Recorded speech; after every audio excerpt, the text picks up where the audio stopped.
bem-vindo. Graça e paz. O Senhor nos deu essa oportunidade para estarmos juntos e louvado seja Deus por isso. Vamos orar e meditar em Sua palavra. Oremos. Pai querido, obrigado por essa oportunidade. Tem sido raro as gravações, temos tido muitos empecilhos, mas queremos pedir pelo Teu poder e também te agradecer por esse momento.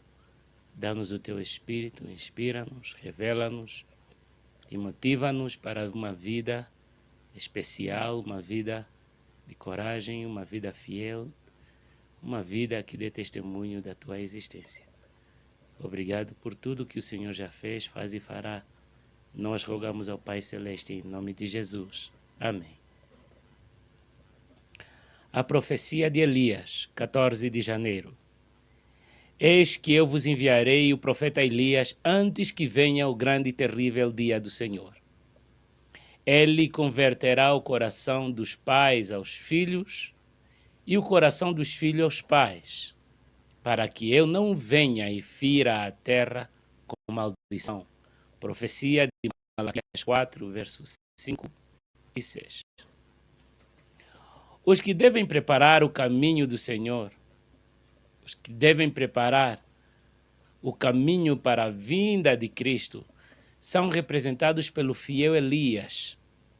Assim como João veio no ministério de Elias, a fim de preparar o caminho para o primeiro advento de Cristo, ou seja, nós que estamos prestes a receber Jesus em sua segunda vinda, precisamos fazer um trabalho, qual o trabalho de Elias, como o trabalho de João o Batista. João que preparou a primeira vinda de Jesus, preparou o povo para receber a primeira vinda de Jesus. Lembra quando João se intitulou que eu sou a voz do que clama no deserto? E sabemos que espiritualmente o deserto, ele sim simboliza santificação, simboliza a santidade, mas também ele simboliza a ausência de vida, ou seja, uma apostasia. E era essa a condição de Israel. Israel não estava em um estado de santificação. Ele estava em um estado de apostasia, porque Jesus veio e não o receberam. Mas era a missão de João preparar Israel para que pudessem receber Jesus. Ele fez o seu trabalho e fez-lo muito bem. Porém, Israel estava num estado de mornidão espiritual que negou as verdades, inclusive a função de João o Batista. A obra de João Batista e a obra dos que nos últimos dias saem no espírito e poder de Elias para despertar as pessoas de sua simpatia são idênticas em muitos aspectos. Sua obra é uma figura da obra que precisa ser efetuada nesta época. Cristo virá a segunda vez para julgar o mundo com justiça. Amém? Jesus está voltando e precisamos trabalhar para Ele. Mas precisamos assumir o nosso posto. Precisamos fazer o nosso trabalho. João separou-se dos amigos e dos luxos da vida. A simplicidade do seu vestuário, feito de pelos de camelo, era uma permanente reprovação à extravagância e exibição dos sacerdotes judeus, bem como do povo em geral. A permanente reprovação estava conectada com a extravagância, uma vida que cinge-se no luxo, uma vida que está voltada a um mundanismo, né? A extravagância e a exibição dos sacerdotes. Será que os nossos sacerdotes têm se exibido? Eu acredito que sim. Temos visto muita exibição. Os sacerdotes pregadores, os sacerdotes cantores, todo mundo está envolvido em extravagância. Todos estamos envolvidos em vida luxuosa, todos preocupados com o aparecer, o me ver, o olhem para mim, olhem o que fiz, me respeitem, eu sou. Mas aqueles que trabalham para preparar o povo de Deus para a vinda de Jesus devem e precisam viver uma vida de exemplo, no vestuário, como vamos ver mais abaixo. Uma vida de separação. Seu regime puramente vegetariano, composto de gafanhotos e mel silvestre, era uma reprovação à tolerância para com o apetite e a glutonaria predominante. Talvez você pergunte, como assim? Vegetariano, mas comia gafanhotos? Sim. Entende-se aqui que esses gafanhotos não são os gafanhotos insectos. Era um tipo de planta do deserto que tinha o mesmo nome, gafanhoto. Mas você pode comentar aí embaixo, dizer o que você acha sobre esse assunto. Mas o Espírito de Profecia diz claramente que ele era vegetariano.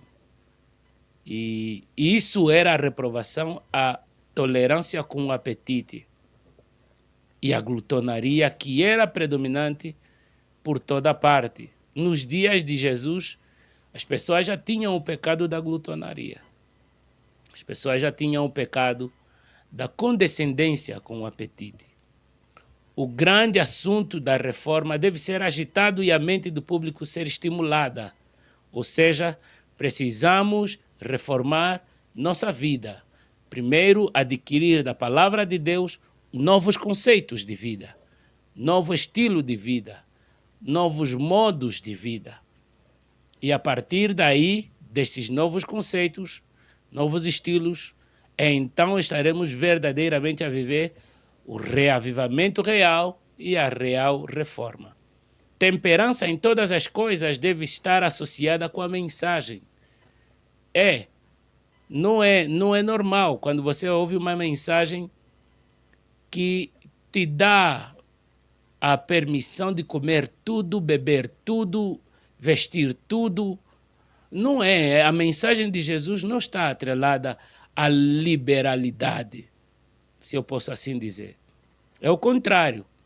Jesus ensina a ser temperante, a sermos temperantes. Para quê?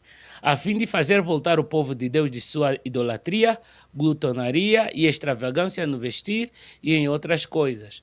Diz Ellen White, no livro A Ciência do Bom Viver, em um dos trechos ela diz assim, que, por exemplo, não se deve comer muito, porque quando a pessoa come muito, e isso de alguma forma dificulta o uso total do nosso lóbulo frontal, que é responsável pelo conhecimento, pelo discernimento. E quando as pessoas são glutonas, né, têm o problema da gula, então não é possível abandonar a idolatria. Porque se não temos discernimento, então vamos continuar enganados e a viver em idolatria. E esse não é o objetivo de Deus para com seu povo. Pelo contrário, Deus está reunindo o seu povo santo. A abnegação, humildade e temperança requerido dos justos. Deus requer de nós abnegação, humildade e temperança. E Ele requer isso porque nós temos que prestar contas a Deus. Nós somos de Deus. Devem ser apresentadas em contrastes com os hábitos extravagantes e destruidores da saúde dos que vivem neste século degenerado. E eu vi há tempos a cidade mais obesa dos Estados Unidos, acompanhei um documentário sobre isso, e também a cidade mais obesa do Reino Unido. É lastimável. As pessoas As pessoas vivem para comer.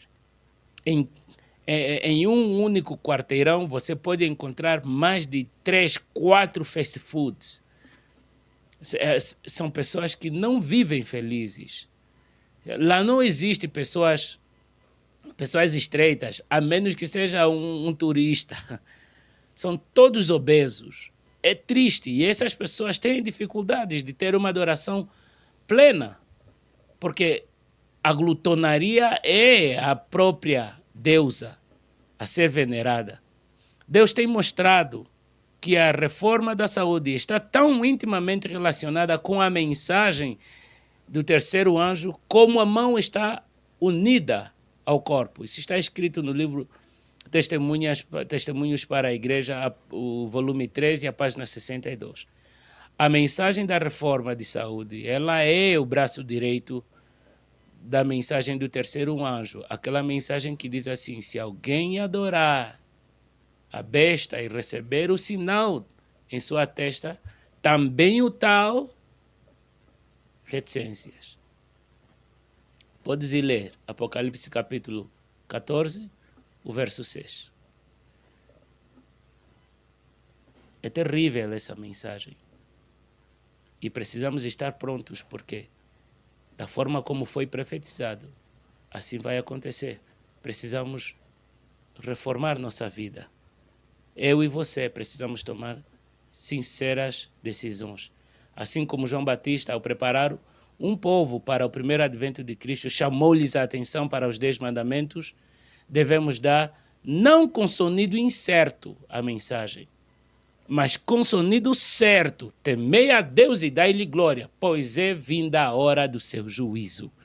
Jesus está vindo para julgar este mundo, está vindo para dar a cada um o seu galardão, e nós precisamos dizer às pessoas: temam a Deus e glorifiquem-no.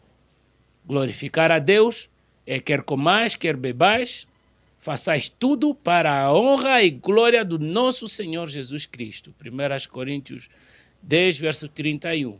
O que nós comemos, o que vestimos, o que bebemos, o que ouvimos, o que falamos, tudo precisa estar em inteira harmonia com a mensagem que nós pregamos ao mundo. Do contrário, é hipocrisia. Com o fervor que caracteriza o profeta Elias e João Batista, devemos esforçar-nos para preparar o caminho para o segundo advento de Cristo. E aqui surge o apelo do nosso Deus: saiam dela, povo meu. E para isso precisamos nos entregar a Jesus. Para isso precisamos ouvir de Jesus, fazer a sua vontade. Se essa é a tua vontade, então vamos orar. Senhor nosso Deus, por favor, entendemos que estás prestes a voltar. Também entendemos nossa natureza. Vemos nossa condição. Por misericórdia que clamamos, mas clamamos por poder para vencermos a intemperança em tudo, porque queremos verdadeiramente crescer e dar testemunho verdadeiro da tua existência e da nossa fé. Por favor, aceita-nos novamente no teu trono. Abençoa-nos com a tua companhia e com o entendimento pleno da tua palavra, em nome de Jesus. Amém.